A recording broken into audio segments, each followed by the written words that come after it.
नमस्कार, स्वागत है आपका आपके सितारे में और मैं हूं आपके साथ दिव्या तिवारी। हमारे हाथों की लकीरें बहुत कुछ कहती हैं। आपका भाग्य आपकी लकीरों से जुड़ा होता है। आज कार्यक्रम में हम बताएंगे कि कैसे हाथों की लकीरें आपके स्वास्थ्य की भविष्यवाणी करती हैं। साथ ही जानेंगे आपका राशिफल। तो देर कैसी, शुरू करते हैं आपके सितारे। हाथों की लकीरों में छुपा है आपकी सेहत का राज। जानिए पंडित वैभव नाथ शर्मा से हथेली देखकर कैसे करें होने वाली बीमारियों की जानकारी। तो आपके सितारे में अब अपनी हर परेशानी का हल प्राप्त कर सकते हैं और अपने सवाल भी पूछ सकते हैं। स्टूडियो में साथ देने के लिए मौजूद हैं विश्वविख्यात ज्योतिषाचार्य और वास्तु शास्त्री पंडित वैभव नाथ शर्मा जी। आचार्य जी, आपका हार्दिक स्वागत है। जी नमस्कार। तो यदि आपके मन में कोई सवाल है तो आप भी हमें कॉल कर सकते हैं। हमारे नंबर्स लगातार आपकी टेलीविजन स्क्रीन पर फ्लैश किए जा रहे हैं। आप हमें हमारे टोल फ्री नंबर पर भी कॉल कर सकते हैं। आप हमसे सीधी बात कर सकते हैं। हमारा टोल फ्री नंबर है 1800-1026-303। आप इस नंबर पर मुफ्त में कॉल करें। इसके अलावा आप हमें हमारे लैंडलाइन नंबर्स 0120-4646-332 और 0120-4646-327 पर भी कॉल करके हमसे सीधी बात कर सकते हैं। तो चलिए कार्यक्रम की शुरुआत करते हैं और सबसे पहले आचार्य जी से जान लेते हैं आज का पंचांग। जी बिल्कुल, आज का पंचांग इस प्रकार है। विक्रम संवत 2071 मास चल रहा है पौष और पौष मास के शुक्ल पक्ष की तृतीया तिथि है। बुधवार का दिन है। नक्षत्र है उत्तराषाढ़ा, योग है व्याघात और करण है तैतिल। चलिए अब जान लेते हैं 12 राशियों का हाल। आज का दिन उनका कैसा रहने वाला है। सबसे पहले बात करेंगे मेष राशि की। मेष राशि वाले जातक लोगों के लिए आपकी व्यावसायिक योजनाएं आज सफल हो सकती हैं। भाग्यवश आज कुछ ऐसा होगा जिसका आपको बहुत अच्छा लाभ मिल सकता है। आज के दिन को और अच्छा शुभ बनाने के लिए देवी कवच का पाठ करना चाहिए। क्रोध करने से बचना है। चलिए अब जान लेते हैं कैसा रहेगा वृषभ राशि वाले जातकों के लिए उनका आज का दिन। वृषभ राशि वाले जातक लोगों के लिए आपकी आर्थिक योजना सफल होगी। यात्रा में अपने सामान के प्रति आपको सचेत रहने की आवश्यकता है। बहुमूल्य वस्तुएं या आपकी अपनी चीजें चोरी होने, गुम होने, खोने की आशंका दिखाई देती है। आज के दिन को शुभ बनाने के लिए श्री काल भैरवाष्टकम का पाठ कर लेना आपके लिए सर्वोत्तम होगा। आज किसी को पैसे उधार देने से बचना चाहिए। चलिए आप देख लेते हैं आज की तिथि को शुभ बनाने के लिए मिथुन राशि वाले आज क्या करें और क्या ना करें। मिथुन राशि वाले जातक लोगों के लिए आपके संतान के दायित्व की पूर्ति होगी। भाई या पड़ोसी का सहयोग आज आपको किसी कार्य विशेष में मिल सकता है। धन पद प्रतिष्ठा में वृद्धि के संकेत दिखाई देते हैं। अचानक धन प्राप्ति से मानसिक संतुष्टि हो, ऐसे संयोग आपके लिए बनते हैं। आज के दिन को शुभ बनाने के लिए श्री कृष्ण सहस्त्रनाम स्तोत्रम का पाठ कर लेना आपके लिए सर्वोत्तम होगा। वाहन का प्रयोग बहुत तेज गति में करने से बचना चाहिए। चलिए अब देख लेते हैं क्या क्या रहा है कर्क राशि वालों के लिए उनका आज का राशिफल। कर्क राशि वाले जातक लोगों के लिए पारिवारिक जीवन सुखमय होगा। शासन सत्ता का सहयोग आपको बहुत अच्छा मिल सकता है। उदर विकार व त्वचा रोग होने की संभावना बनती है, इससे आप पीड़ित हो सकते हैं। विष्णु सहस्त्रनाम का यदि पाठ करें तो आज की दिनचर्या में आने वाली समस्त बाधाओं, रोग इत्यादि को बचाया जा सकता है। लेकिन आज आपको ध्यान ये रखना है कि आप अगर किसी से बात करते हैं तो अपनी वाणी और अपने व्यवहार को बहुत नियंत्रित रखें। किसी भी परिस्थिति में अपनी वाणी से नियंत्रण आप मत खोइए। अब जान लेते हैं सिंह राशि वाले आज के दिन को अच्छा बनाने के लिए आज क्या उपाय करें। सिंह राशि वाले जातक लोगों के लिए आज की दिनचर्या में यात्रा देशाटन की स्थिति सुखद व लाभप्रद रहने वाली है। किसी बहुमूल्य वस्तु को पाने की अभिलाषा जो आपने काफी समय से कर रखी थी वो आज पूरी हो सकती है। संतान गोपाल स्तोत्र का पाठ करना आपके लिए सर्वोत्तम होगा। पार्टनर से वाद विवाद या झगड़ा न बढ़ाएं तो आपके लिए सर्वोत्तम है। चलिए आप देख लेते हैं कैसा रहेगा कन्या राशि वालों के लिए उनका आज का दिन। कन्या राशि वाले जातक लोगों के लिए आर्थिक दिशा में कठिनाइयों का सामना आज आपको करना पड़ सकता है। वाणी पर नियंत्रण निरंतर आवश्यक है आपके लिए। आज के दिन को शुभ बनाने के लिए दुर्गा सहस्त्रनाम स्तोत्रम का पाठ करेंगे तो बहुत अच्छा फायदा मिल सकता है।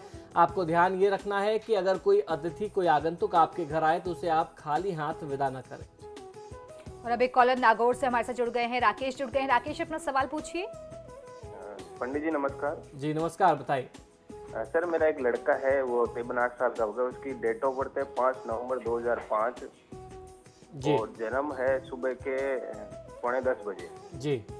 सर वो जन्म से भी थोड़ा सा ना समझ टाइप है, उसको थोड़ी भी बोलने में भी दिक्कत है, बोली भी नहीं आ रही है प्रॉपर जी। अभी, वो स्कूल भी नहीं जा रहा, तो उसके लिए देखना है मेरे को क्या है, उसकी दशा है क्या, आगे कर पाएगा नहीं कर पाएगा। जी बिल्कुल, जन्म का स्थान बताएं। जन्म का स्थान नागौर। जी देखिए, इस जातक की जन्म पत्रिका के अनुसार केतु की महादशा में बुध की अंतर्दशा चल रही है और किसी भी जातक का, किसी भी बच्चे का या किसी व्यक्ति का मानसिक संतुलन जो है बहुत ज़्यादा निर्भर करता है बुध पर। और जहाँ तक वाक कला की बात है, वाणी की बात है, तो बुध का शुभ होना बहुत आवश्यक होता है। ऐसी स्थिति में इनकी कुंडली में बुध और चंद्रमा का संयोग एक साथ बन रहा है और बुध जो है वह शत्रु राशि में बैठे हुए हैं। तो ऐसी स्थिति में सबसे पहला आपको जो निदान करना चाहिए वो बुध और चंद्रमा के मंत्रों का जाप कराएं। उसके साथ साथ उसके साथ साथ राहु और केतु के वैदिक मंत्रों का जाप किया जाना इस बच्चे के लिए बहुत आवश्यक है, क्योंकि बुध स्वयं भी पीड़ित है और राहु केतु का भी जो प्रभाव है, जो उसका ग्रहण योग बन रहा है, उस कारण से इसकी वाणी पर और इसके मानसिक संतुलन पर बहुत ज़्यादा दुष्प्रभाव इनका रहेगा। तो ऐसे इन दोषों का निदान करने से आपको फायदा कहीं अच्छा मिल जाएगा। और अब एक कॉलर खटीमा से जुड़ गए हैं, प्रकाश जुड़ गए हैं। प्रकाश अपना सवाल पूछिए। प्रकाश पूछिए अपना सवाल। चलिए, लगता है इनसे हमारा संपर्क नहीं हो पा रहा है। एक और कॉलर हमारे साथ विकास जुड़ गए हैं। विकास पूछिए अपना सवाल। विकास, हेलो जी विकास पूछिए अपना सवाल। ना मेरे भैया का ना, मेरे भैया की राशि बताइए। मैं आपके बेटे के बारे में पूछने जाती हूँ। जी बताइए। नहीं, संपर्क नहीं हो पा रहा है। चलिए, लगता है इनसे हमारा संपर्क नहीं हो पा रहा है। एक और कॉलर हमारे साथ संगीता जुड़ गई है। संगीता अपना सवाल पूछिए। हाँ जी, मेरा जन्म है 24 मार्च जी सन 1980। जी हाँ जी, मुझे और समय है शाम 5:30 से 7 बजे के बीच। ये तो बहुत बड़ा अंतर हो गया मैडम। जी, आप ऐसा लगा लीजिए 6:45 बजे का टाइम लगा लीजिए। अभी आपने 5 से 7 बताया, अब आप 4:45 बोल रही हैं। ठीक है, आप जन्म का स्थान बताइए। हेलो, 6:45, 5:30 बताया मैंने, 5:30 से 7 के बीच। जी 6:45 लगा लीजिए। तो मुझे अपनी सरकारी जॉब के बारे में पूछना है, कब तक लगेगी? देखिए, इस तरीके के अंदाजे पर अगर जो कुंडली बनाई जाती है, मैं बाकी दर्शकों को भी जानकारी देना चाहता हूँ। सिर्फ मेरी बात नहीं है, किसी भी ज्योतिषी का फलादेश ऐसे में सटीक नहीं होगा। आप अगर निश्चित जानकारी चाहते हैं तो फिर फलादेश या तो वो घटना पहले हो चुकी होगी या आने वाले समय में कुछ समय बाद होगी, फिर आप ज्योतिषी को दोष देंगे कि उन्होंने तो बहुत गलत बताया। तो भाई, जो जन्म विवरण मेरे सामने है इसके अनुसार बुध की महादशा में बुध की अंतर्दशा है। और जहां तक आपने अपनी नौकरी के बारे में प्रश्न किया है, नौकरी में कहीं ना कहीं से समस्या की स्थिति आपके लिए दिखाई देती है। परिस्थितियां आपके पक्ष में नहीं है, क्योंकि बुध लग्नेश और कर्मेश है, यानी 1st हाउस और 10th हाउस का लॉर्ड तो जरूर है, लेकिन बैठा हुआ है 6ठे में, केतु के साथ ग्रसित है, राहु उसको देख रहा है।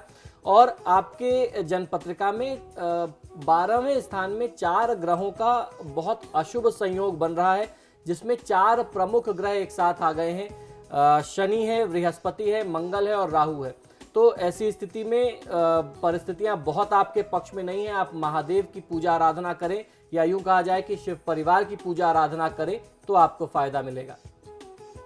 अब एक कॉलर नागौर से हमारे साथ जुड़ गए हैं। विजय जुड़ गए हैं। विजय अपना सवाल पूछिए। पंडित जी नमस्कार। जी नमस्कार, बताइए। पंडित जी, मेरा नाम विजय सिंह है और मेरा डेट ऑफ बर्थ है 30 जून 1981। जी फिर से एक बार बताइए जन्म विवरण। 30 जून 1981 जी। और अजमेर। जी, जन्म का समय बता दें। जन्म का समय है सुबह 3:45। जी। बैसाख सुदी 14। जी जी जी, बताएं, प्रश्न करें। जी, पंडित जी, मैं ना बहुत कोशिश कर रहा हूँ गवर्नमेंट जॉब के लिए, लेकिन मेरी गवर्नमेंट जॉब लग गई है और पता नहीं क्या क्या बीच में दिक्कतें आ रही है, कभी क्या हो जाता है, कभी कट जाता है। जी, मैं गवर्नमेंट जॉब के लिए मैं बहुत परेशान हूँ। जी बिल्कुल, देखिए, आपकी जन्म पत्रिका के अनुसार गवर्नमेंट जॉब के लिए परिस्थितियां आपके लिए आसान नहीं है। बहुत सारे लोग हम लोगों से प्रश्न करते हैं, आप अगर कार्यक्रम देखते होंगे तो समझते होंगे।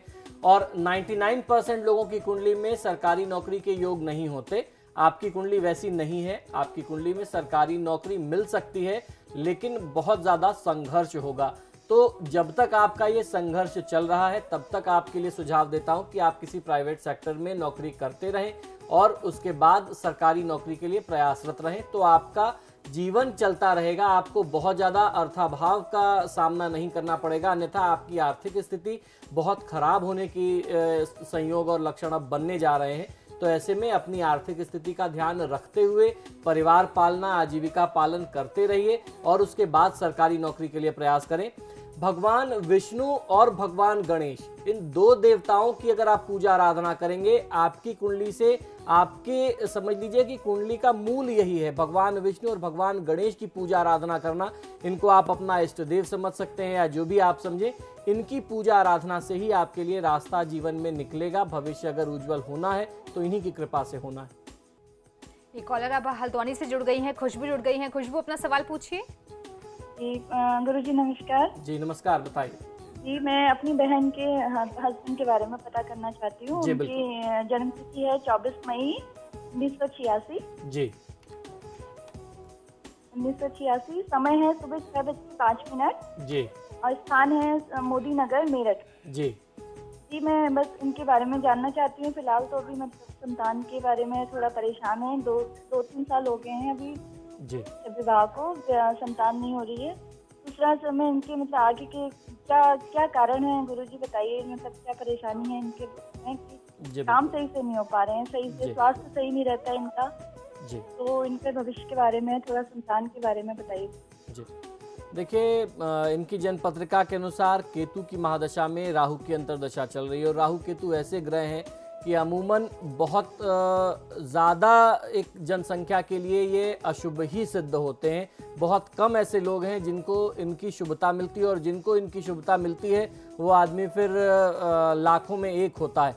तो इनके लिए भी राहु केतु की जो स्थिति है बहुत अच्छी नहीं है। केतु जो है वो छठे भाव का स्वामी है, राहु जो है वो 12वें भाव का स्वामी। जिन राशियों में ये बैठ रहे हैं, जिनके ये मालिक हैं, वो भी बहुत अच्छा संयोग इनके साथ नहीं बना रहे हैं। तो सबसे पहले आवश्यकता है राहु केतु की।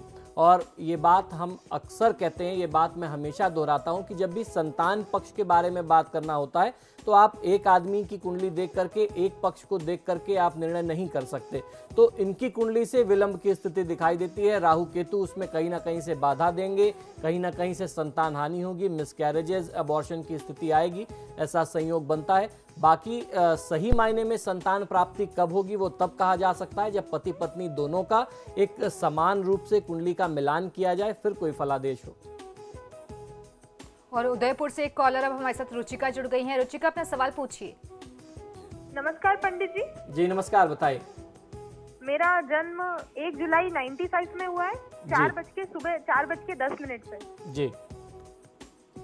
तो मेरी ये समस्या है कि मैं 2 बार मेडिकल की परीक्षा दे चुकी हूँ लेकिन उसमें असफल हो रही हूँ बार बार। तो 2015 में अभी मेडिकल की परीक्षा है, तो उसमें सफलता मिलेगी, क्या उपाय है तो आप मुझे बताएंगे? जी बिल्कुल। जन्म का स्थान बता दें। जन्म का स्थान उदयपुर। जी देखिए, आपकी जन्म पत्रिका के अनुसार केतु की महादशा में राहु की अंतर्दशा चल रही है। आपके विघ्न का कारण यही है, अन्यथा आपको डॉक्टर बनने से कोई रोक नहीं सकता। और थोड़ा सा मैं यहाँ पर आपको और बता देना चाहता हूँ कि आपकी ये कुंडली जो है एक बहुत अच्छे सर्जन वाली कुंडली नहीं है, इसके लिए मैं आपसे क्षमा चाहूँगा। ऐसी कुंडली जो है वो डेंटिस्ट, आई स्पेशलिस्ट ऐसे हो जाते हैं। बहुत अच्छे अगर आप एमडी सर्जन की बात करें तो उसके लिए बहुत अच्छे योग चाहिए होते हैं। मंगल का मजबूत होना बहुत आवश्यक होता है। यहाँ पर मंगल जो है वह कर्म भाव, जो उसका शत्रु भाव है, उस पर दृष्टि डाल रहा है। तो उसका प्रभाव ये होगा कि डॉक्टरों की श्रेणी में आपको नीचे से कुछ स्थान मिल जाएगा। आपका क्रम, आपकी गिनती जरूर होगी, लेकिन जो एक संतुष्टि एमडी वाली होती है या एक जो रुतबा एमडी वाला होता है वो नहीं होगा। तो इसमें आपको निराश होने की आवश्यकता नहीं है। आप डेंटिस्ट के लिए या आई स्पेशलिस्ट के लिए ट्राई करें तो मैं समझता हूं कि ज़्यादा अच्छा है। आपके लिए राहु और केतु का निदान करना इस समय में बहुत ज़रूरी होगा। और फिलहाल यहाँ रुकेंगे एक छोटे से ब्रेक लिए। ब्रेक के बाद जानेंगे अगली राशियों के बारे में, साथ ही जानेंगे आज का महा उपाय।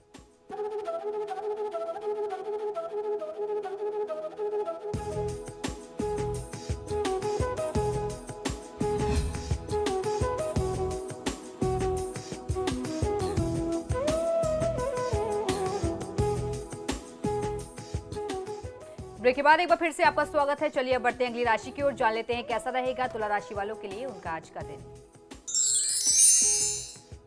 तुला राशि वाले जातक लोगों के लिए जीवन में पारिवारिक समस्याएं जो चल रही थी वो आज भी बनी रहेंगी। संतान के स्वास्थ्य के प्रति आज आपको सचेत रहना चाहिए। जीवन साथी का सहयोग आपको जीवन के हर क्षेत्र में आज प्राप्त होगा। आज के दिन को शुभ बनाने के लिए ओम तुष्टाय नमः मंत्र का 108 बार जाप अवश्य कर लेना चाहिए।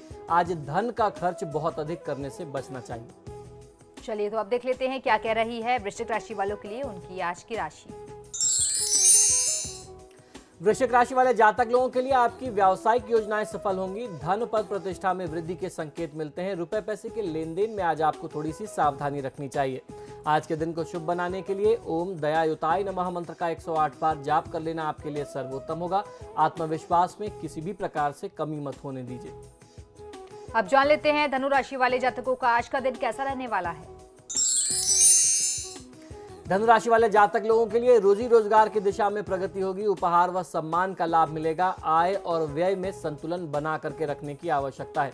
आज के दिन को शुभ बनाने के लिए ओम जटिलाय नमः मंत्र का 108 बार जाप कर लेना आपके लिए सर्वोत्तम होगा।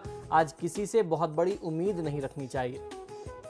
अब जान लेते हैं मकर राशि वाले आज की तिथि को शुभ बनाने के लिए आज क्या करें और क्या ना करें। मकर राशि वाले जातक लोगों के लिए अनावश्यक व्यय होने के कारण मन अशांत रह सकता है। शिक्षा प्रतियोगिता के क्षेत्र में आशातीत सफलता आपको मिल सकती है। ऐसे संयोग आज बनते हैं। आज के दिन को शुभ बनाने के लिए ओम चंद्र चूड़ामणि नमः मंत्र का 108 बार जाप कर लेना आपके लिए सर्वोत्तम होगा।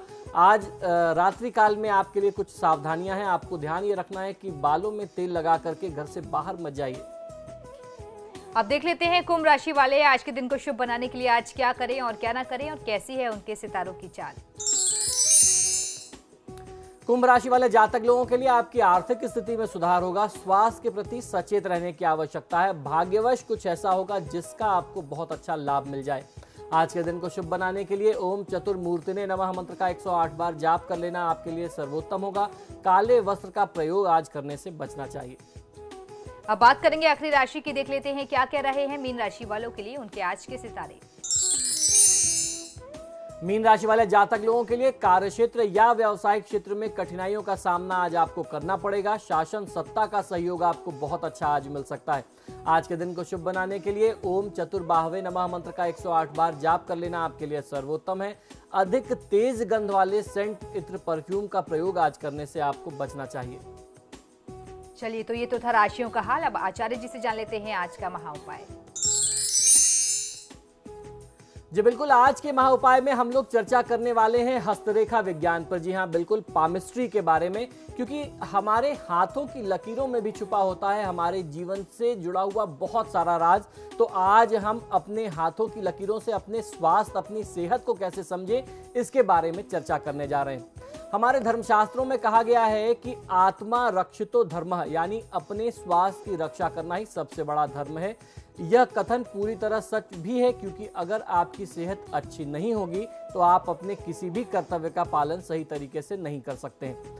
अगर आपको यह पता हो कि आपको कौन सी बीमारी हो सकती है तो उसके प्रति आप थोड़ा सा और सजग हो जाएंगे, सचेत हो जाएंगे। जागरूक रह करके आप रोग से बचाव का तरीका भी पहले से अपना सकते हैं।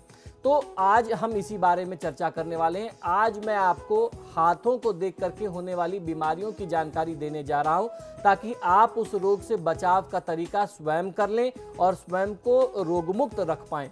हथेली में छोटी उंगली के नीचे जो होता है वो बुद्ध पर्वत होता है, यानी जो हमारी कनिष्ठिका उंगली होती है, जिसे सबसे छोटी वाली उंगली कहते हैं, स्मॉल फिंगर कहते हैं। इसके नीचे बुद्ध का पर्वत होता है और बुद्ध के ग्रह को हम लोग जानते हैं कि बुद्ध का सीधा संबंध स्वास्थ्य से, धन से, विद्या इत्यादि से होता है।